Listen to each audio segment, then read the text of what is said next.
nikmat Islam, nikmat sehat walafiat, sehat lahir dan batin, sehingga kita dimudahkan oleh Allah untuk menuju masjid ini dalam rangka menunaikan kewajiban kita salat subuh berjamaah dan dilanjutkan dengan pengajian kita.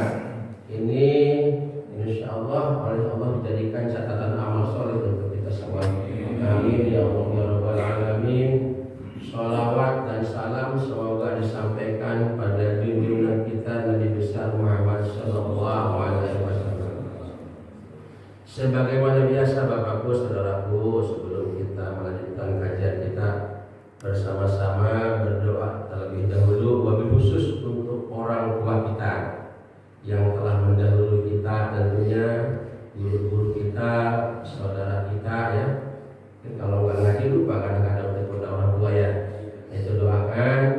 Kemudian teman-teman kita, jamaah masjid kita yang sudah mendahului kita, yang sekarang sudah ada di alam barjah sana, kita doakan semoga mendapat kasih sayang Allah, kemudian mendapatkan tempat yang baik menurut Allah, diampuni segala dosanya oleh Allah Subhanahu wa taala, dan mendapatkan kubur yang menjadi raudhatul jannah. Itu intinya. Kemudian kita berdoa juga untuk saudara-saudara kita yang sakit dimanapun adanya, kita doakan semoga lekas dari penyakitnya, kemudian diberi semangat oleh Allah hidupnya dan untuk beribadah kepada Allah. Juga doakan juga saudara-saudara kita yang belum mendapat hidayah, yang belum bisa menjalankan sholat 5 waktu, belum masih, kita doakan semoga Allah lekas bukan hidayahnya. Kemudian berdoa untuk anak-anak kita, ya Allah jadikan anak-anak kami menjadi anak yang soleh-solehah, anak-anak yang sehat, yang cerdas, yang pintar ya Allah. Jadikan anak-anak kami ya Allah anak-anak yang berguna untuk agama bangsa dan negaranya. Juga kita mohon kepada Allah, ya Allah jadikan kami menjadi senantiasa dalam rahmat-Mu, kasih sayang-Mu, ampunan-Mu, petunjuk, bimbingan dan pertolongan ya Allah. Al-Fatihah. A'udzubillahi minasyaitonir rajim. Bismillahirrahmanirrahim. Alhamdulillahirabbil alamin arrahmanir rahim maliki yaumiddin. Iyyaka na'budu wa iyyaka nasta'in ihdinas siratal mustaqim siratal ladzina an'amta 'alaihim ghairil maghdubi 'alaihim waladdallin. Ini hanya informasi aja Pak. Jadi kalau kita nanti kalau sudah meninggal ingin didoain sama anak kita, kita banyak berdoa untuk orang tua kita. Kita banyak berdoa untuk orang tua kita. Insya Allah menjadi anak kita akan berdoa terus untuk kita. Kita lanjutkan kajian kita. Ini kita akhlak dulu. Ya, waktu kemarin kita sempat dibaca lagi. Ini masih ada 2 hadis kursi lagi. 1 lagi yang menjelaskan kemarin tentang masalah kebesaran dan keagungan Allah. Artinya kita itu sebetulnya tidak berpengaruh untuk Allah. Dalam hadis yang kemarin, sekalipun misalnya kita itu seluruh manusia yang pertama Nabi Adam hidup sampai nanti yang terakhir kiamat mati itu berlaku baik semua, enggak ngaruh sama Allah untuk menjadi besar kerajaan Allah, kekuasaan Allah, nambah enggak kan? Atau sebaliknya, misalnya manusia itu berdosa semua dari awal sampai akhir, juga enggak ngaruh kerajaan Allah jadi kecil gitu atau mengurangi, enggak. Bagi Allah, Allah hanya sayang kepada kita, Rahman Rahim, sayang sama kita. Tidak mau makhluk kita ini sebetulnya di hadapan Allah itu nanti mendapat siksa Allah, maka dibocorkan atau diinformasikan untuk yang kita belum tahu, yang belum kesana di hari akhir itu Allah bocorkan manusia-manusia, andai kata nanti ingin selamat nih caranya begini, hidup itu begitu. Nah sekarang kita akan berbicara di sini menjelaskan tentang amal kita. Bismillahirrahmanirrahim. Qala Nabi sallallahu alaihi wasallam, kata Allah, ya ibadi innama hiya a'malukum uhsiha lakum summa ufikum iya faman wajada khairan fala yahmadillah Wa ma wajada ghaira dzalik fala yalumanna illa nafsa. Jadi kata Allah dalam hadis kursinya, ya wahai hamba-hambaku, semuanya itu yang ada dalam diri kamu itu amal kalian. Innama hiya amalukum. Apa yang kamu lakukan perbuat selama hidup itu adalah amal kalian. Uhsiha akan kami hitung kata Allah. Enggak bakal ada yang kelewat satupun. Cuma yang harus diingat oleh kita, amal kita itu terbagi dua, ada yang baik, ada yang buruk. Dan dihitung semua oleh Allah. Tidak ada yang kelewat. Lakum untuk kalian, summa ufikum, kemudian kata Allah akan kami balas amal kalian untuk kalian. Dan tidak ada yang dikurangi, dilebihi sedikit pun pembalasannya. Karena Allah itu maha adil. Karena Allah tidak pernah butuh dengan sesuatu. Enggak seperti di dunia gitu kan. Siapa yang dekat, siapa yang untung gitu kan. Siapa yang banyak bawa duit gitu, yang dapat banyak begitu. Dia wah ini orang yang kami kita kan begitu. Allah sedikit pun tidak ada yang dikurangi terlebih amal itu. Maka kata Allah akan dibalas semuanya. Tidak ada yang enggak dibalas. Di dalam surat yang manis malah daratin khairaya. Sekecil apapun kebaikan dibalas dengan kebaikan, kejelekan dibalas dengan kejelekan. Maka kata Allah, faman wajada khairan, siapa orang nanti dalam pembalasannya mendapatkan kebaikan itu khairan itu fal yahmadillah, maka bersyukurlah kepada Allah, pujilah Allah, bacalah alhamdulillahirabbil alamin, bersyukur kepada Allah.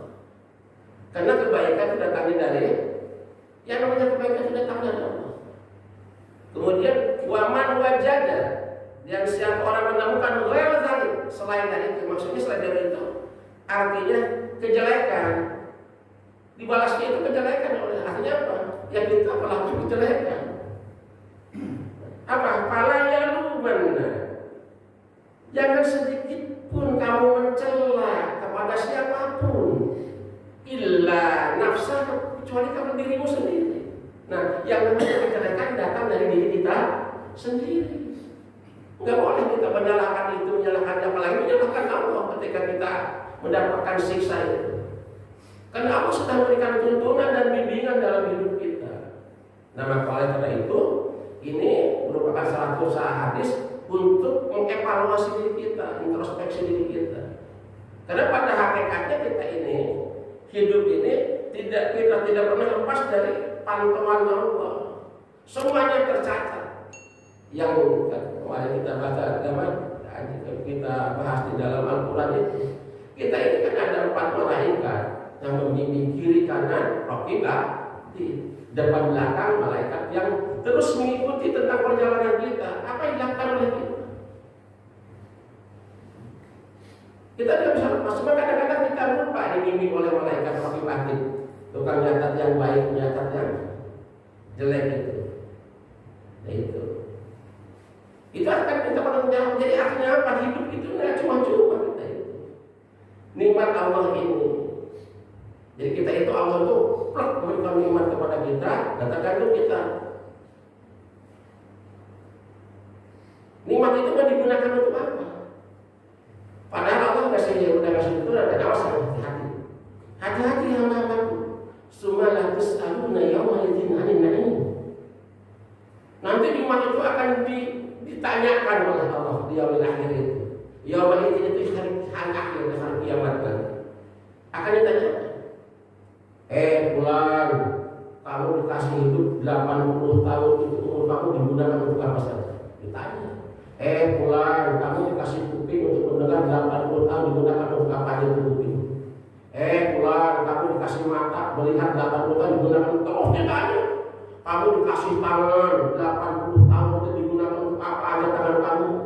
Fulan, kamu dikasih kaki itu 80 tahun, digunakan untuk apa saja? Kamu dikasih sehat sekian tahun digunakan, semuanya akan ditanya oleh Allah.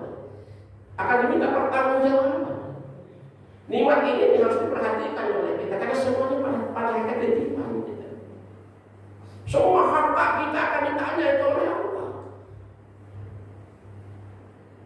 Apa yang kita miliki ditanya, istri ditanya, anak ditanya. Kamu dititipkan istri oleh Allah, itu tanggung jawab kita ditanya.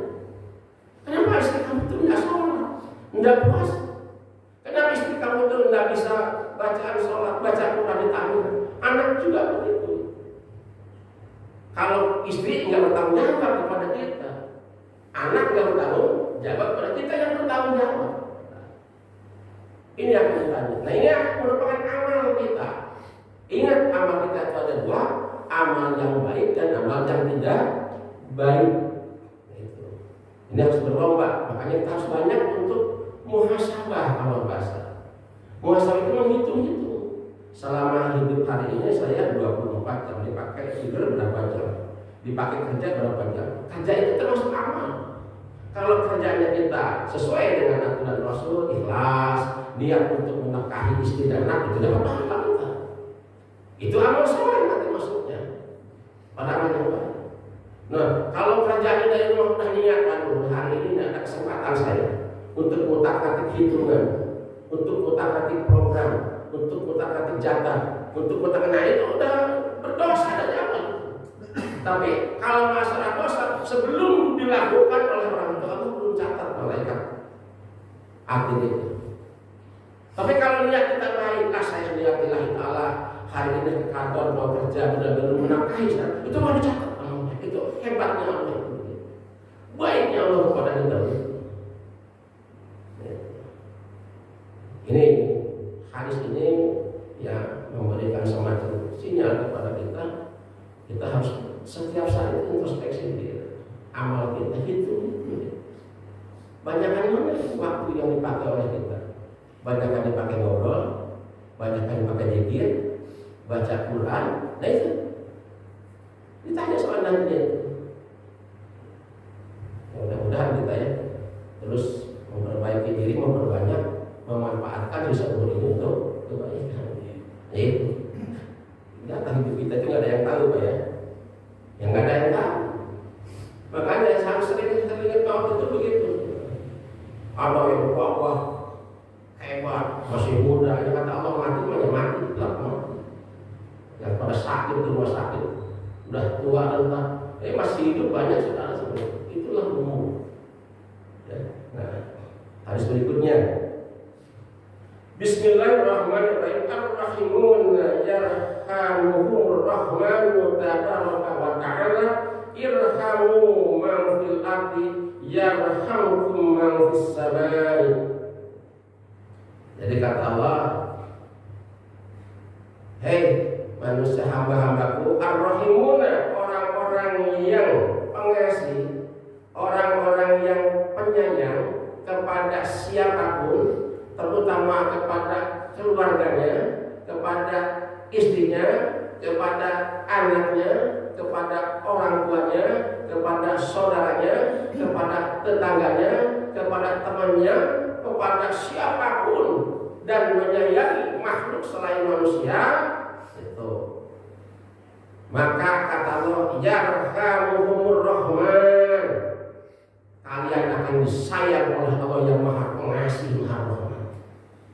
Udah otomatis. Karena sebaliknya, kalau kita benci sama benci sini, kalau benci sama kita. Kalau kita sayang sama siapapun, dan selain dari manusia yang sayang sama kita juga sama. Jadi Allah akan mengasihi kita yang maha suci, yang maha ta'ala, yang maha tinggi. Irhamu man fil ardi, dan sayangilah semua yang ada di bumi, baik manusia, baik makhluk selain manusia, makhluk yang hidup, makhluk seperti tanaman, makhluk seperti binatang. Sayang sama kita. Irhamu fil ardi, semua yang ada di bumi, bukan manusia. Hadis ini maksudnya. Ini mencontohkan hadis ini ya, ada contohnya adalah ketika cerita wanita yang tunasila itu memberikan minum sama anjing, kemudian masuk surga karena dengan keikhlasan menolong. dengan kehausan, dengan rahmat Allah surga, maka kita harus sayang kepada sesama. Siapapun kita harus sayangi, ya. Binatang harus sayang kecuali hal-hal yang akan membuat mandor atau hal-hal yang mengancam untuk keselamatan kita, ya. Jangan gitu kan. Ular, lagi tikus, kecoa yang kayak itu kan akan mengancam kita dan kesehatan dan segala. Boleh ini. Tapi kalau itu nggak mengancam, nggak melakukan mandor, jangan. Itu bagus terdengar. Yarhamkum minas fis samai. Kemudian siapa orang yang menyayangi, kata Allah, semua yang ada di bumi, nanti malaikat yang ada di langit akan menyayangi kalian. Malaikat yang bilang semuanya, nggak bisa dihitung tuh malaikat akan sayang sama kita, akan memohonkan ampunan kepada Allah dan memohonkan supaya Allah menyayangi orang-orang yang membuat kasih sayang di muka bumi. Ini makanya sebetulnya menjadi orang Islam, kalau dilihat fondasi ajaran Islam itu nggak pakai aturan-aturan yang apa jadi kalau mau sayang aman aja, tenang, enak gitu, nggak bakalan ada yang rusuh banget. Saling menyayangi, saling mengasihi, luar biasa itu ajaran Islam itu.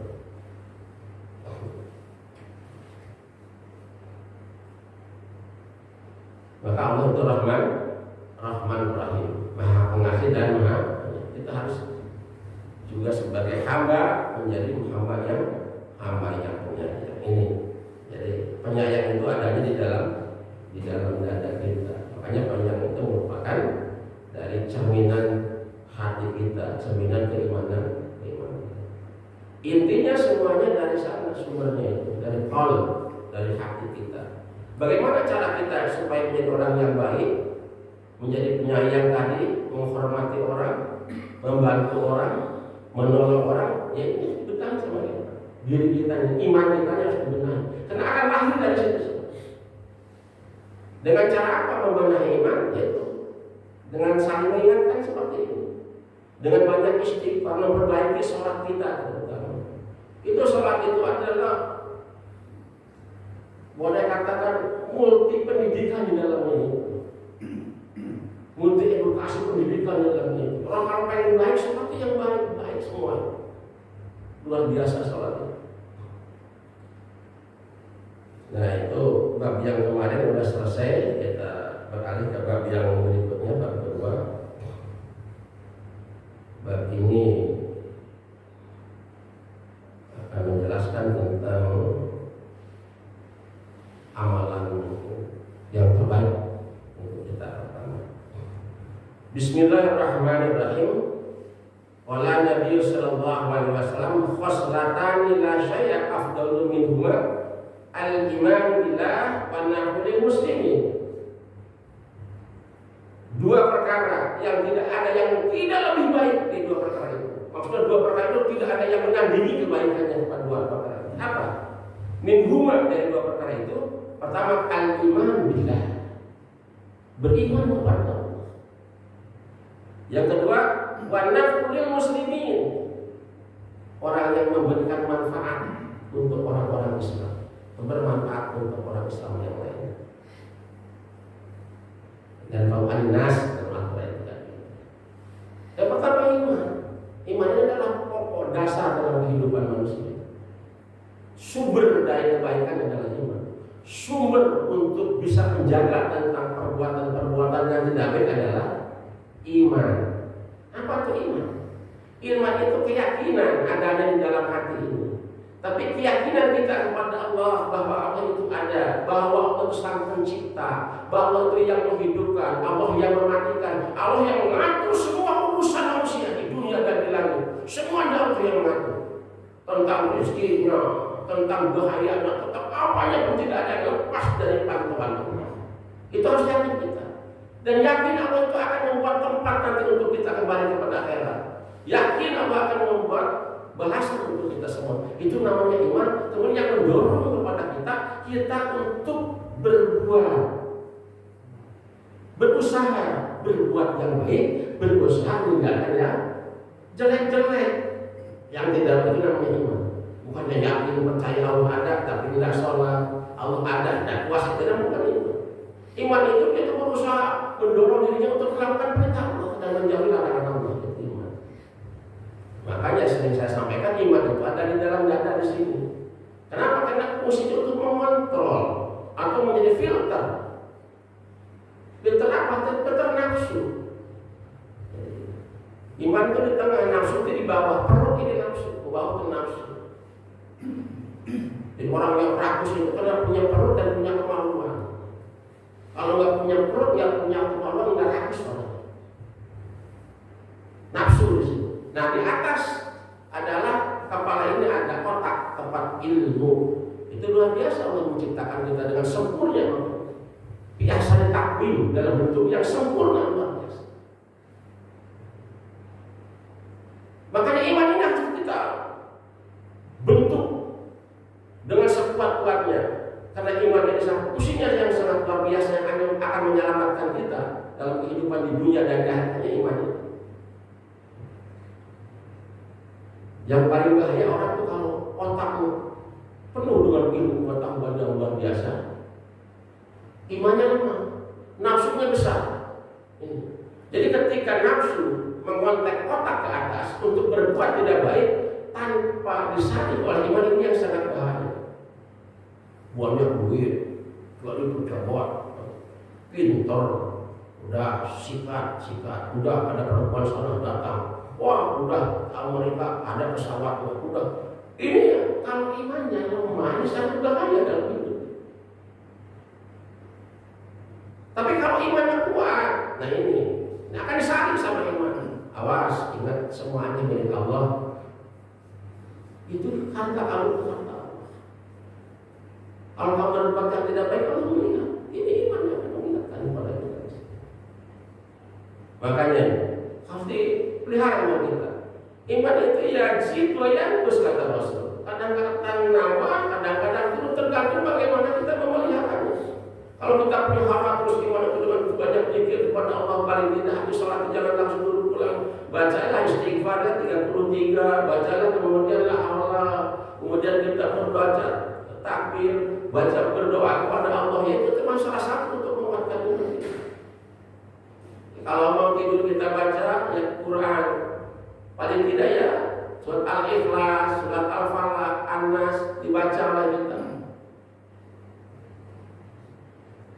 Kemudian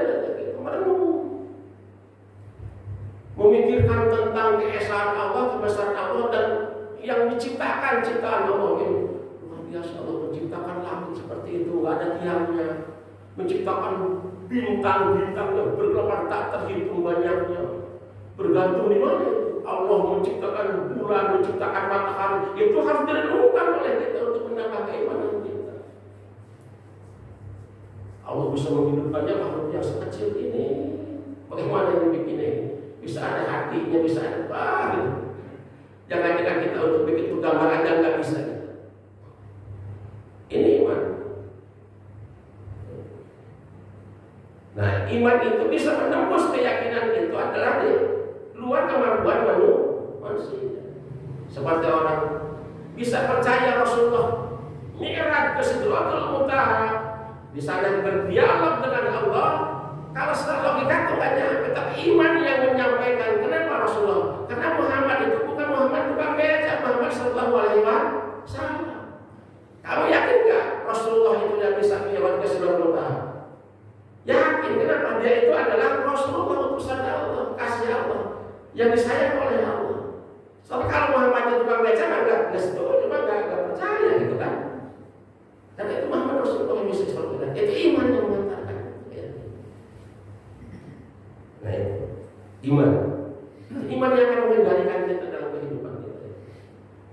Manusia yang benar itu karena imannya yang baik. Jadi iman yang bisa dilihat, yang dilihat adalah perilaku kita. Karena perilaku kita itu adalah merupakan buah dari iman itu.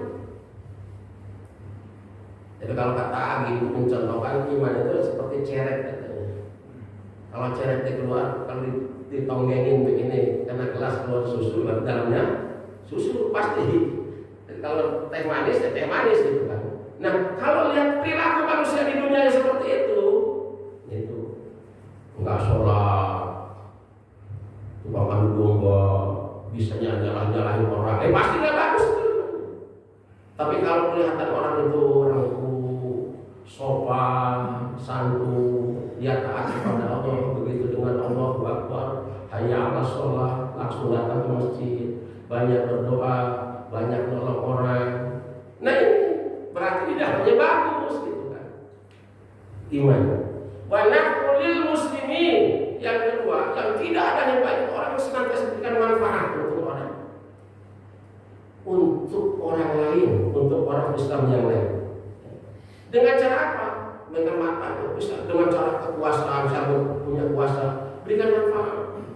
Rakyatnya dikasih kebahagiaan, dikasih kesenangan, dimudahkan oleh kita dalam segala hal-halnya, didorong. Dengan cara apa lagi?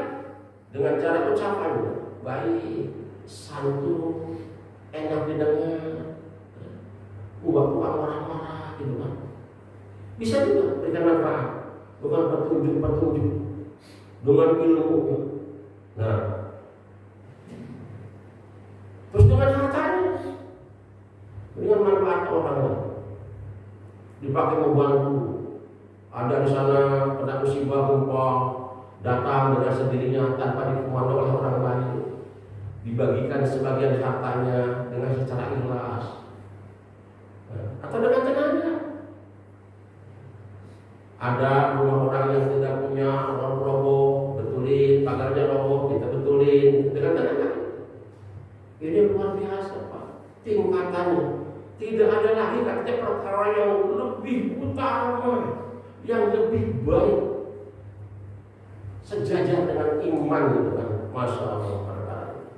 Makanya dijelaskan di sini oleh ulama. Jadi yang bisa memberikan manfaat itu bukan hanya orang pintar saja, bukan hanya orang banyak duitnya saja, bukan hanya orang berkuasa saja. Kita aja bisa dengan tenaga kalau kita sehat. Nah itu, ya mudah-mudahan ya ini akan menjadikan salah satu jalan untuk kita terus bisa hidup ini. Kenapa demikian? Islam mengajarkan karena supaya di antara kita tidak ada jahat, nggak ada perbedaan antara yang satu dengan yang lain. Karena di sisi Allah yang mulia bukan yang punya kekuasaan, yang mulia bukan orang yang punya jabatan, yang mulia bukan orang yang punya harta, bukan yang sehat, yang gagah, yang perkasa, yang tenar, bukan. Inna akramakum indallahi atqakum. Itu Al-Quran. Yang mulia di sisi Allah adalah hanya orang yang bertakwa kepada Allah. Pertanyaannya apa itu takwa? Diintisalil awamir wajtinabi nawahi. Orang yang senantiasa ikhlas menjalankan perintah Allah, menjauhi larangan-larangannya, itu orang yang takwa. Tidak boleh kita menghina, menganggap enteng, menganggap kecil sama yang lain. Itu tidak ada artinya. Karena apa? Wa nabluhum bisyari wal khair. Kata Allah itu apa itu dalam Al-Quran? Kalian hidup ini dalam ujian. Dalam ujian bukan keberuntungan, ujian. Allah itu diuji bisyari wal khair, dengan kebaikan dan contoh apa Allah? Makanya Allah, kalian itu diuji hidup ini, kebaikan dan kejelekan. Kata Allah tuh, aku uji ke Nabi Sulaiman dengan raja, dengan kaya, wabah perkasa, bisa ngomong dengan binatang. Dari raja bukan raja manusia, sampai raja jin, raja binatang. Dia pimpin, tapi dia tetap rukun, dia tetap sujud, dia tetap baik, dia tetap taat kepada Allah, dia takut kepada Allah, semakin dekat dengan Allah. Kenapa? Karena kata Nabi Sulaiman ini bukan punya saya. Kalau Abraham bisa punya habis, selesai masalah. Kata tidak ada sedikit pun kita harus sombong dengan kekayaan, harus sombong dengan pangkatan kerajaan ini, kata Nabi Sulaiman. Tidak ada. Dengan kehebatan bisa ngomong dengan binatang, tidak harus sombong, ini milik Allah.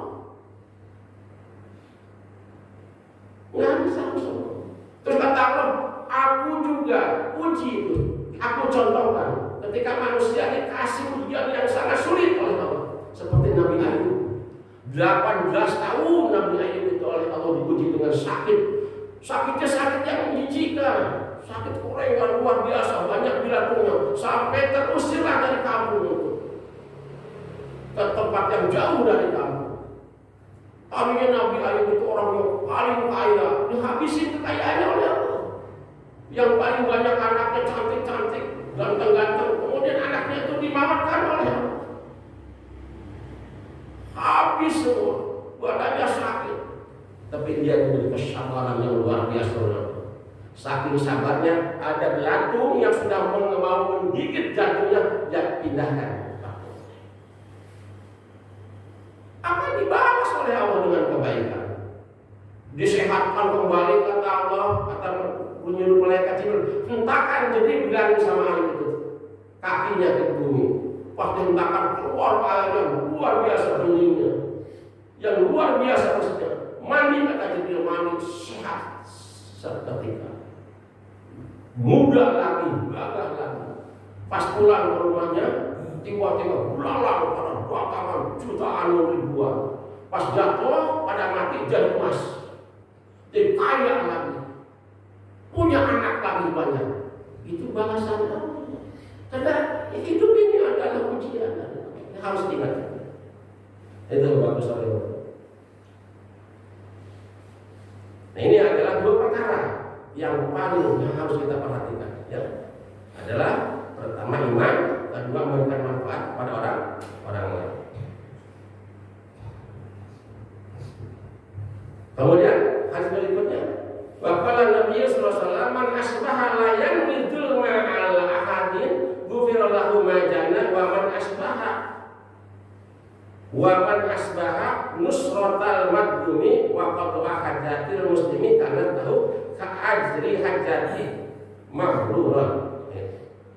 Jadi kata Nabi, man utawi sapa wong asbaha yang bangun pagi-pagi ini tidurnya itu kan layan midul ma tidak punya niat untuk berbuat dolim kepada orang lain, al-ahadin ya, kepada salah satu orang, pada orang lain, gufirallahu ma jana, maka diampuni semua dosanya yang telah terjadi, ampuni oleh Allah.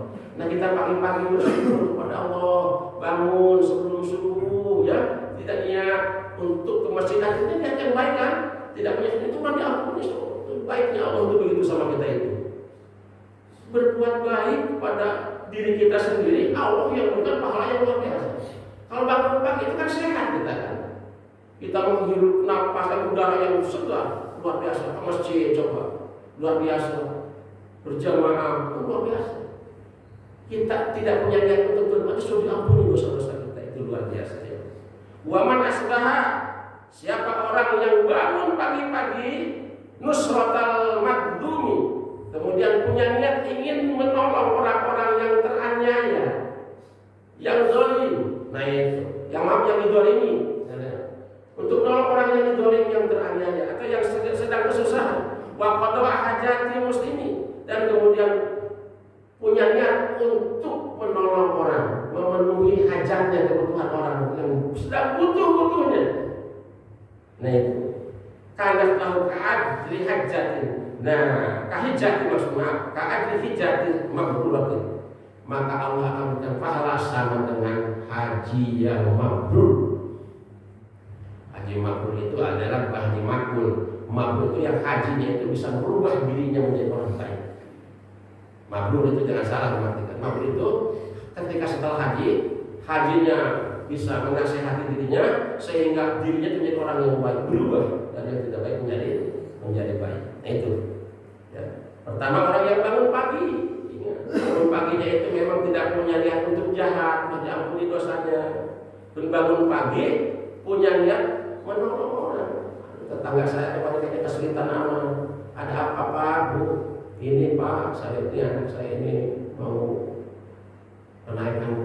kenaikan kelas sekolah, SPP-nya harus lunas. Kalau enggak lunas nggak bisa ulangan kayaknya. Bingung saya mau jadi utang kemana?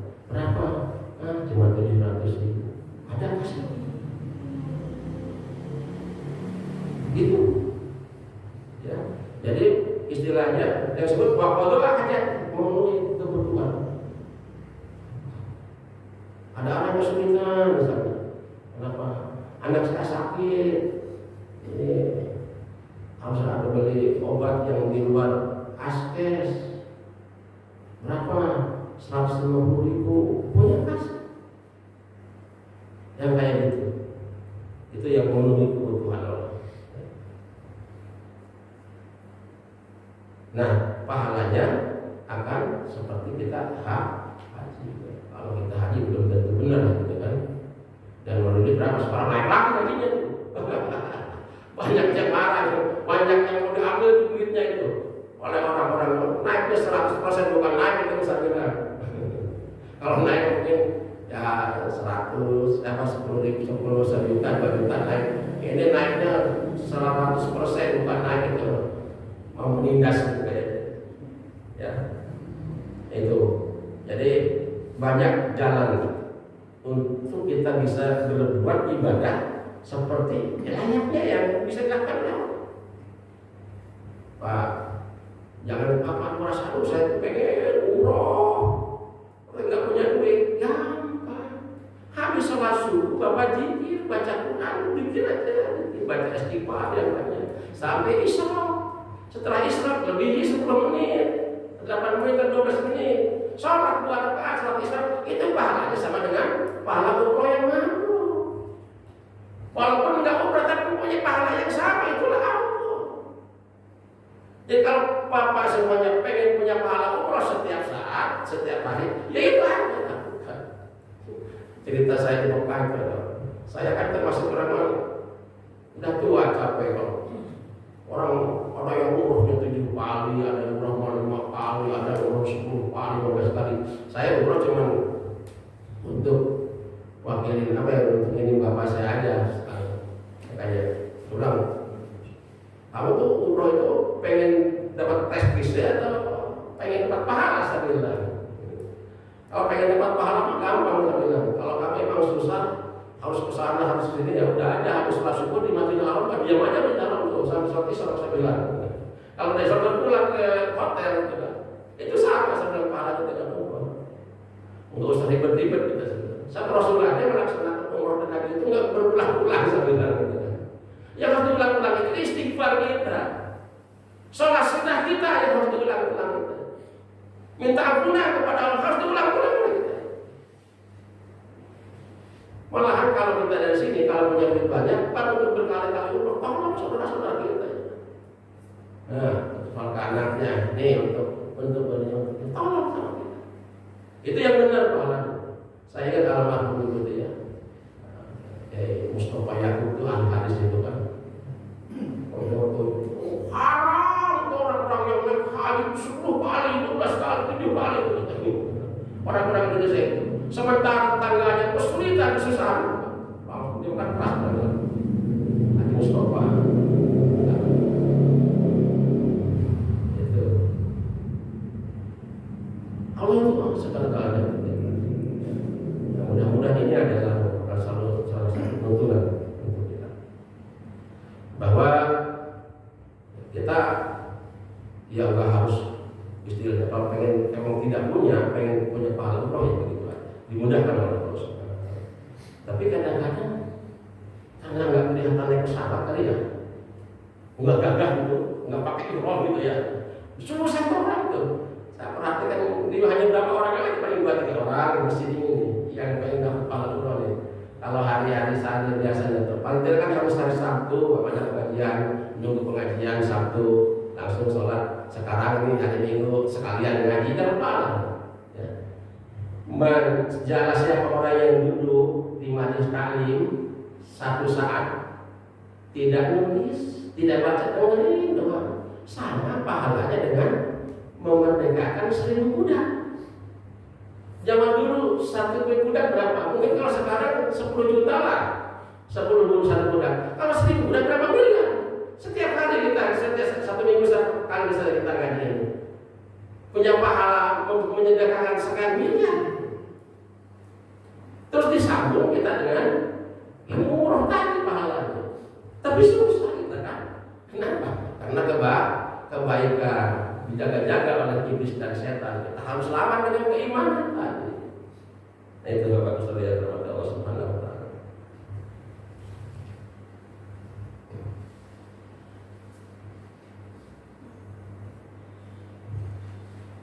Masih ada waktu. Bismillahirrahmanirrahim. Hadis berikutnya.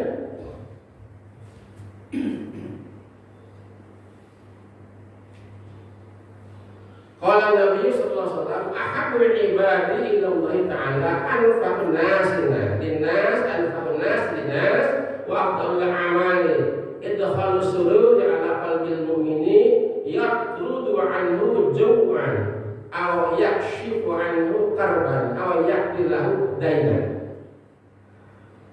Apa kata Allah ini? Kata Allah, "Ahabbul ibadi," hamba atau manusia yang paling dicintai Allah.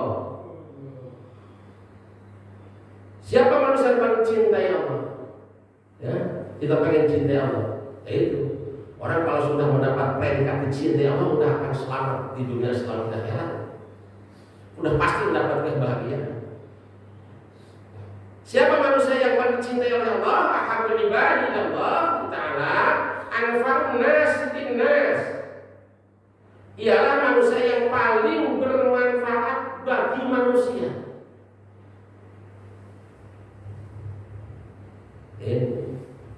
Yang paling dicintai oleh pertama adalah an-nas, atau yang anfa'un nas linnas, orang yang bermanfaat untuk manusia dalam hidupnya, paling bermanfaat hidupnya, paling disenangi oleh sekitarnya, oleh keluarganya, oleh tetangga, oleh masyarakat itu.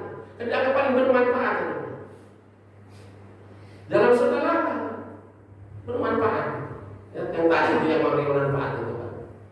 Bisa kita itu membantu dengan kekuasaan kita, dengan harta kita, dengan tenaga kita, dengan ilmu kita. Ya. Ingat. Kemudian wa'afdalul amal, dan yang paling utama, amal yang paling utama, amal yang paling tinggi tingkatannya adalah idkhalus surur ala qalbil mu'minin. Jadi menyenangkan hati orang-orang yang beriman. Itu. Makanya sebaliknya orang yang kalau membuat gedek orang itu dosanya besar. Kenapa? Orang yang membuat hati orang itu bahagia, senang itu adalah pahalanya luar biasa. Ini harus dijaga ini. Omongan kita juga bisa menjadikan apa kita mendapatkan dosa. Sering menyakiti orang, buat kesal orang, gedek orang, enggak terasa itu. Jadi amal yang paling utama adalah menyenangkan hati orang yang beriman. Seperti apa? Yatrudu anhu jaman. Nah itu. Yatrudu anhu jaman. Apa yatrudu itu? Adalah menghilangkan jauhan kelaparan. Senangkan hatinya orang yang lapar, orang yang susah, orang yang lihat orang pemurung, apa yang belum mendapat apa-apa, belum makan apa, kita kasih makan, senang banget hatinya. Makanya harus dibiasakan itu bapak-bapak yang biasa ke kantor bawa mobil, kalau bisa itu lihat orang pinggir jalan, tidak sehari sekali, wah di sini dah, ini 20.000 bagus apa, atau 10.000, senang banget mereka. Ya lain kan, mungkin kalau kasih pariban 20.000 kan enggak malu-malu gitu ya. Kalau kasih senang banget mereka kasih 20.000. Nah, kadang-kadang udah mau maghribnya lihat orang mungkin saudara kita itu yang tukang bawa pacul, nah kita dari sana ya sini bawa mungkin belum ada yang harus pada kelihatan di bawah pohon gitu kan, udah mau hujan lagi, masya Allah, pas kita kasih senang banget. Nah itu pertama, awal yaksifu anhu karban, atau menghilangkan kesusahan orang. Dan ketika susah kan seperti tadi di atas itu, kita hilangkan kesusahannya. Dalam hal apa? Kita bantu sekuat kita, jangan dipaksakan kalau tidak kuat. Sekemampuan kita kalau membantu itu, ya. Jangan buat kita mendorong lagi, itu nggak boleh juga. Kemudian awyakilah mudahnya, atau kita bisa melunasi hutang orang yang tidak bisa bayar hutang. Jauh ditagih-tagih itu kos aja itu sama orang tua itu kos. Kalau orang kaya punya kos kan begitu, nggak mau tahu. Pokoknya kamu itu harus 1 bulan harus bayar bulan ini. Ini udah 3 bulan nggak bayar, udah pindah aja kamu ke sana. Nangis. Ya pindah ke mana? Bukan tidak bisa pindah, nggak bisa bayar. Kos masalahnya. Kalau bayar kos kan di situ juga nggak dibayar, nggak pindah. Disuruh pindah ya pindah kemana? Nggak bakalan pindah. Orang nggak bisa, masalahnya nggak bisa bayar kos, nggak bisa bayar kontrakan. Nah, kita misalnya bisa bantu, walaupun tidak semuanya kita datangin yang punya kontrakan, Pak begini, insya Allah. Ya, ini ada di segini nih untuk 1 bulan nih, kasihan nih, jangan diusir dulu. Nah, barangkali ke depan punya rezeki gitu kan. Nah, bisa dibantu sama kita. Bantu sama kita bisa. Banyak usaha punya hutang-hutang. Ya. Tapi zaman sekarang kan maaf aja kan. Kalau pemasukan itu penghasilan sama, kadang-kadang kurang, tapi pengeluarannya berlipat-lipat. Kaget saya ke pasar, harga cabai 80.000 misalnya. Masya Allah. Harga dulu beli ikan emas 40.000, sekarang udah 60.000. Penghasilan kita dari dulu suka kita makan ikan kan. Ya, mengurangi lah gitu kesehatan kita itu kan. Berdampak pada kehidupan kita. Jadi makanya tempe tahu gitu kan. Minyak goreng dulu sekilo 12.000, sekarang 25.000, 30.000. Ya, dulu pakai minyak yang bagus, sehat kita. Sekarang minyak yang curah yang murah, yang kotor gitu kan kita.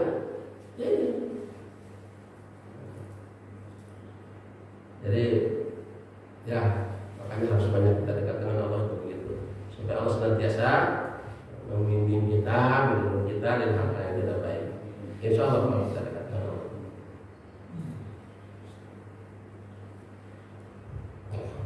Masih ada waktu lagi.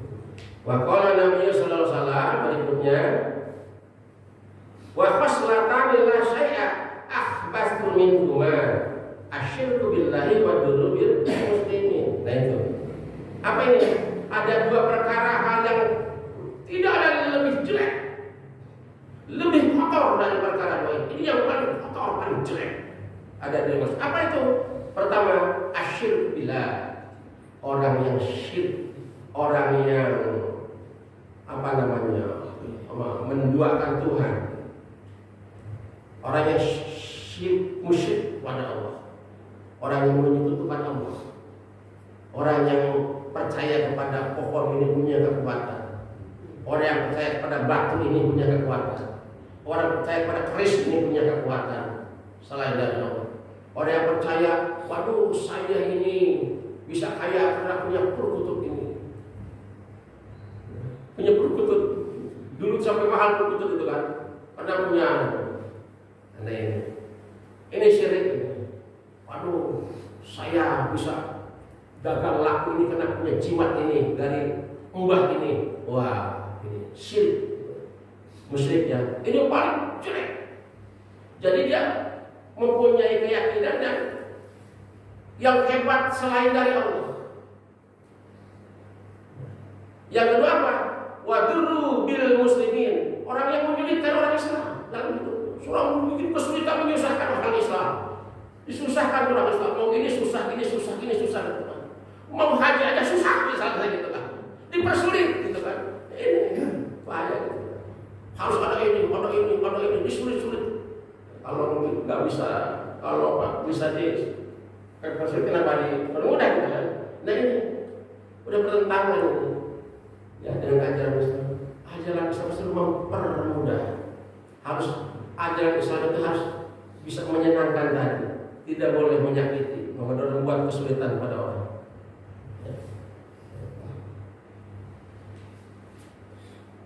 Ini adalah perbuatan yang paling jelek di manusia ini. Nah, dengan demikian, kadang-kadang bisa memilih-milih, harus hati-hati. Wa qala Nabi sallallahu alaihi wasallam, alaikum bimujalasil ulama. wal iswastimai kalamil hukamai fa inna Allah ta'ala yuhkil qalbal maitu bi nuril hikmati kama yuhkil afdal ma tata bima'il motor. Kalau kata Rasulullah SAW, kalian kalau ini hadis Rasul, kalau ingin menjadi orang yang baik ini katanya alaikum bimujalasatil ulama. Apa maksudnya itu? Hendaklah kalian itu kalau pengen menjadi orang yang baik, orang yang selamat dunia akhirat, duduklah bersama para ulama. Duduk bersama ulama. Wastimai kalau kami dengarkan tuh omongan-omongan ahli hukum, ahli hikmah. Nanti jelaskan. Faidah Allah Ta'ala yucil qalbal maita, maka Allah akan menghidupkan qalba ini adalah hati yang mati binuril hikmah, dengan cahaya hikmah tadi.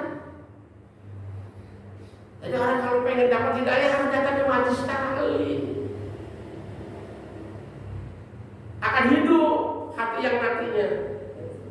Kama yuhyil ardos, sebagaimana Allah menghidupkan ya, al-maitata yang mati apa? Bumi, ardo itu bumi. Ardo al-maitata bumi yang mati bimail mator, dengan air hujan. Allah besar, panas, enggak ada yang turun hujan turun. Begitu juga manusia yang tidak pernah sholat, tidak pernah puasa, hidupnya seenak dewek. Ya kalau tidak pernah datang ke majelis taklim, nggak ada yang menyiram, nggak ada yang menyirami. Ya, itu. Jadi datang ke para ulama. Jadi ulama ini dalam kitab ini adalah terbagi 3 bagian. Satu, ulama ahli ilmu, ulama yang tukang memberikan fatwa, ahli ilmu.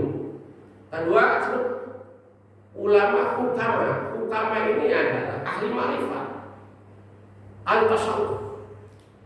Hukama yang sangat dekat dengan Allah.